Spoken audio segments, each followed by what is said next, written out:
Welcome to the Humanized podcast, all about personalizing your health. I am your host, Rebecca Kelly, and today we will be discussing microglial activation and mental health dysfunction with Brendan Vermeire. And Brendan, thanks for being here with us. Thanks for having me, Rebecca. I always have a lot of fun with these types of conversations and podcasts. It's really what I live for, so it's really a pleasure to be here with you. Awesome. So anyway, before we get right into it, I want to remind everyone to subscribe and get all of the other variety of casts and audio, video, and transcription at humanizedhealth.com. I'd also like to thank our lead sponsor, Village Green Apothecary at myvillagegreen.com. Now, a little bit about Brendan. He's a functional medicine consultant, clinical researcher, board certified holistic health practitioner, master nutrition coach, master personal trainer, USAW sports performance coach, and CrossFit certified trainer. Brendan is regarded as one of the top leading experts in metabolic health and holistic education. He is the proud owner of the Metabolic Solutions Institute, dedicated to educating health professionals and clinicians with cutting edge strategies to best serve their clients and patients. So excited to talk about it. So Brendan, what are microglial cells? Yeah, well, thanks for that flattering bio. I never get used to hearing it, read back to me and everything. And it's like, oh, I guess I have done a lot. You have. Yes, you have. And so it's been interesting to, having started as a personal trainer and nutritionist to then be here where most of my life now centers around clinical research, specifically around the subject of microglial activation, which is so specific and so kind of niche down. But it's been a beautiful journey to get here and a very kind of organic evolution as my interests and curiosities have developed. And so with microglial cells, getting right into it, microglia are the innate immune cells of the central nervous system. So thinking about white blood cells of the immune system that are there to protect us and remodel tissues and clean up debris and all the amazing things that we love the immune system for. And so in the central nervous system, we have all different types of glial cells. We have astrocytes and microglia and macroglia and all these different things.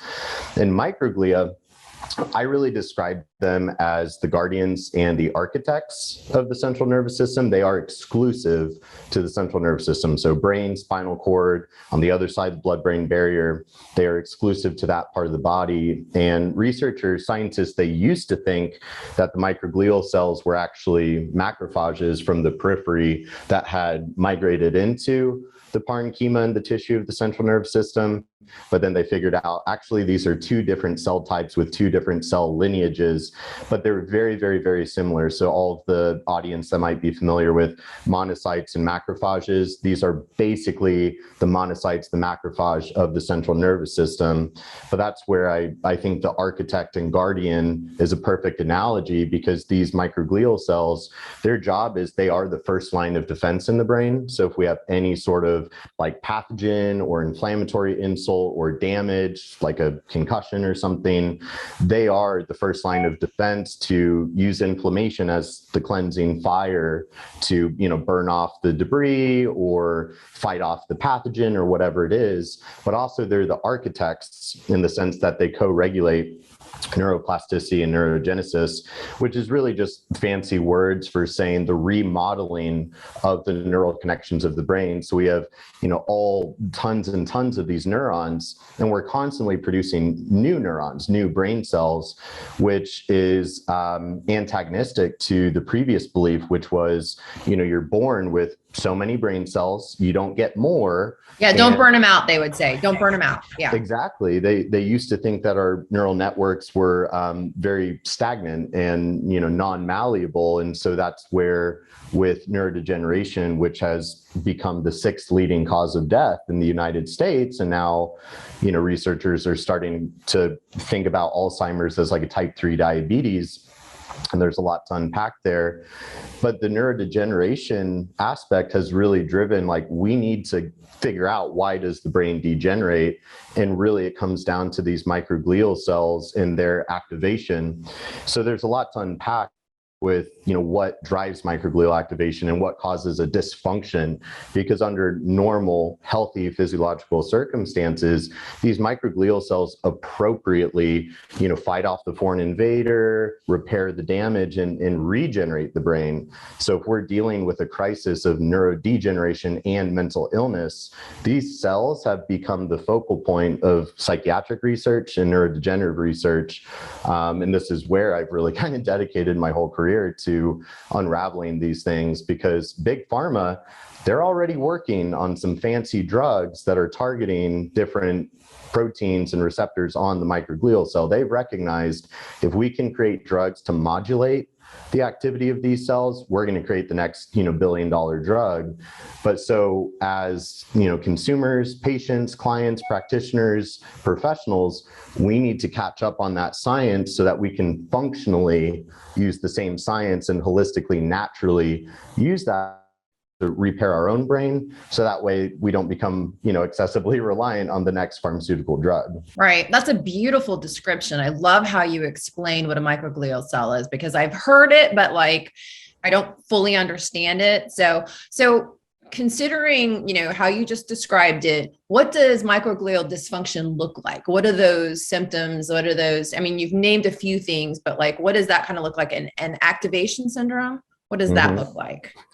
Yeah, so, some of these pseudo diagnosis things that we talk about in the functional medicine space, I think they could be helpful or hurtful depending on how we communicate them, right? Yes. So leaky gut, leaky brain, mitochondrial dysfunction, and, mast cell activation syndrome has gotten really, really popular. So I will admit, I'm not a hypocrite. I was inspired by the mast cell activation thing. And I was like, well, if we're going to get all hot and bothered and crazy about mast cell activation, I think microglial activation is just as important, if not more important.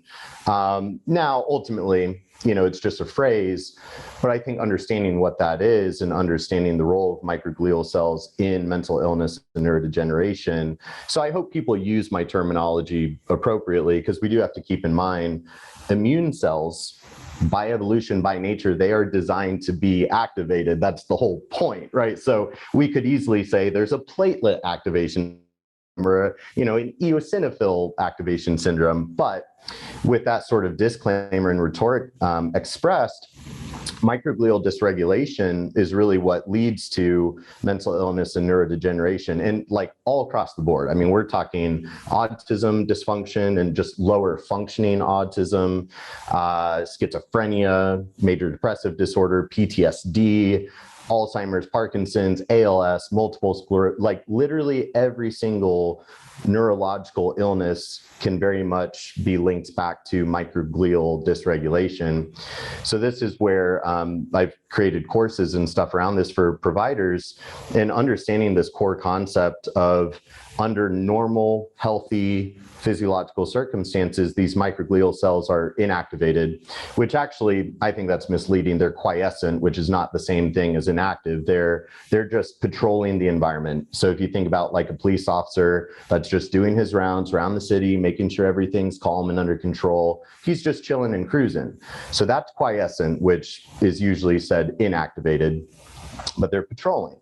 But then what happens when, the police officer gets a, radio signal of there's a bad guy that you got to go arrest or shoot or whatever, he's going to turn his sirens on, stomp on the gas pedal, and he's going in full-blown G.I. Joe mode. So that's going to happen with these microglial cells when they detect some sort of danger or threat. That could be some sort of pathogen or antigen or inflammatory insult or toxin or whatever it is, but they need to become activated they have two primary phenotypes. So you've got these quiescent microglial cells, and then when they're becoming activated, they're either going to morph through what's called microgliosis, just the morphology as they change their form. They actually get kind of big and bulky and puffy, whereas under their normal quiescent, they're kind of like an octopus. They're kind of small with these long arms, but they beef up a lot when they go G.I. Joe mode.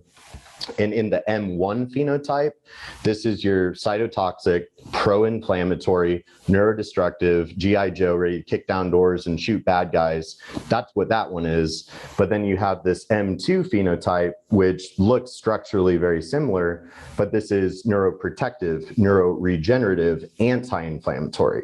And so ultimately, what we actually have seen through the literature, through measuring different surface protein markers that you can only do in, clinical research, petri dish kind of technology, but they've seen that it's not really one or the other. It's not like these cells, they turn into M1, neurodestructive versus M2 neuroregenerative. They can actually be a little bit of both. Right? They're highly dynamic, so they can actually be like shooting and spitting out pro-inflammatory cytokines, but they can also be releasing neurotrophic factors and anti-inflammatory cytokines at the same time. But this is why I call them the guardians and the architects, because it's kind of like a firefighter, GI Joe, policeman, all in one. They're not a one-trick pony.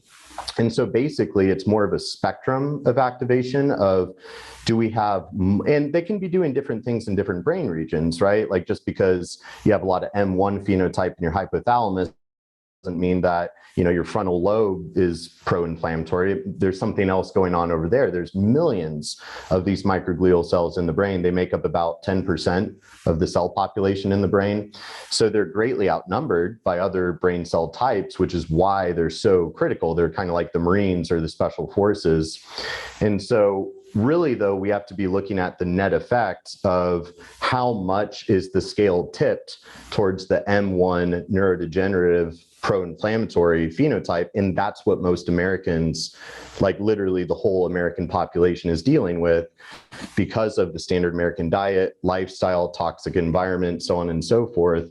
Our brains are quite literally, and our microglial cells are quite literally overwhelmed with all of these pro-inflammatory input signals. So this is what leads to neurodegeneration, is then there's too much neurodestruction, too many pro-inflammatory insults. And what we need is to tip the scales back to homeostasis, where there's a balance of M1 and M2.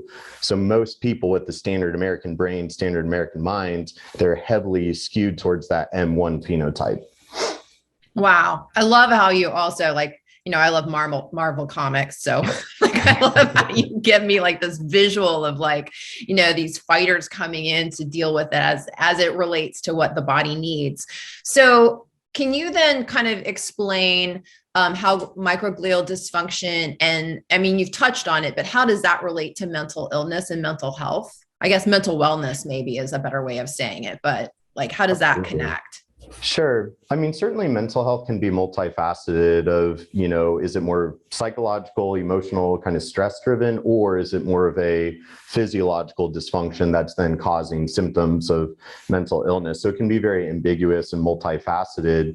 But in regards to mental illness, the classic narrative is mental illness is driven by these neurotransmitter brain chemical imbalances, which is based on a theory that's like 40 years old. And we have, decades of new research that elucidates, well, yes, neurotransmitter imbalances are part of what's going on there, but we now really see that inflammation is upstream from that. So there's actually two key pathways, both of which are biochemical pathways expressed in microglial cells, where under the presence of heightened inflammation, oxidative stress, it totally dysregulates our neurotransmitters, because these key pathways, these key enzymes, it's GTPCH1 and IDO1, and these two key enzymes that actually go to contribute to producing serotonin and dopamine and GABA and glutamate and all of our kind of primary neurotransmitters, those get totally dysregulated when these microglial cells are activated into their pro-inflammatory state. So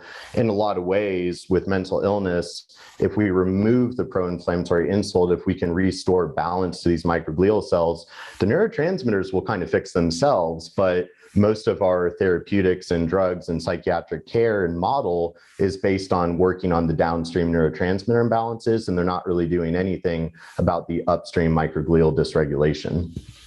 Wow. Thanks, Brendan. Those are really valuable insights. Brendan Vermeire can be found at brendan@metabolicsolutions.llc.com. And let me remind you to subscribe and get access to all Humanized Health videos. podcasts and transcriptions from all of our thought leaders on personalized health at humanizedhealth.com. Thank you so much, Brendan. It's always very illuminating to talk to you. Thank you, Rebecca. It was great.